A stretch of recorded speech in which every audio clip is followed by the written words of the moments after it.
Hello. അപ്പോൾ ഇന്ന് നമ്മൾ ടാനൊക്കെ മാറാൻ വേണ്ടിയിട്ടുള്ളൊരു ഫേസ് പാക്ക് ഉണ്ടാക്കാൻ പോവുക. അപ്പം അതിൻ്റെ ഇൻഗ്രീഡിയൻസ് എന്തൊക്കെയാണെന്ന് നോക്കാം. ഒന്ന് വന്നിട്ട് ഉപ്ടൻ ഫേസ് പൗഡറും പിന്നെ വന്നിട്ട് നമ്മുടെ ലെമൺ പീൽ പൗഡറുമാണ്. അപ്പോൾ ഇത് രണ്ടും കൂടെ നമുക്കൊരു ബൗളിൽ ആവശ്യത്തിന് എടുക്കാം. ഞാൻ ഇത് 2 പേർക്കുള്ളത് എടുക്കുന്നുണ്ട്, കാരണം ഒരാളോട് ഉണ്ടിടാൻ വേണ്ടിയിട്ട്. അപ്പം പിന്നെ ഞാൻ ഇതിനോട്ട് വെള്ളമാണ് ചേർത്ത് കൊടുക്കുന്നത്. കാരണം നാരങ്ങയുടെ പൗഡറൊക്കെ നമുക്ക് ഇച്ചിരി എഫക്റ്റുള്ള സാധനമല്ലേ, അതുകൊണ്ട് ഞാൻ വെള്ളമാണ് ചേർക്കുന്നത്. പിന്നെ വെള്ളം ഒരു ലേശം കൂടിപ്പോയതുകൊണ്ട് ഒന്ന് ബാലൻസ് ചെയ്യാൻ വേണ്ടിയിട്ട് ഒരു ഇച്ചിരി മുട്ടാണി മിട്ടിയും കൂടെ ചേർക്കുന്നുണ്ട്. അപ്പോൾ ഇത് മൂന്നൂടെ നമുക്ക് നന്നായിട്ട് മിക്സ് ചെയ്ത് പേസ്റ്റ് പരുവാക്കിയിട്ട് ഫേസിൽ തിക്കായിട്ട് അപ്ലൈ ചെയ്ത് കൊടുക്കാം. അപ്പം ഞാൻ നെക്കിലും അപ്ലൈ ചെയ്തിട്ടുണ്ട്. 20 മിനിറ്റ്സ് വെച്ച് നമുക്ക് വാഷ് ചെയ്യാം. അപ്പം ഒന്ന് ഡ്രൈ ആയിട്ടുണ്ട്, 20 മിനിറ്റ്സ് കഴിഞ്ഞിട്ടുണ്ട്. അപ്പം നമുക്കൊന്ന് വാഷ് ചെയ്ത് നോക്കാം.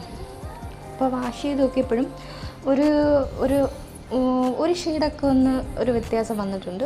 ടാനൊക്കെ കുറച്ച് മാറിയിട്ടുണ്ട്. എനിക്ക് ഇഷ്ടപ്പെട്ടു. അപ്പോൾ അത്രയുള്ളൂ. Okay, bye, see U.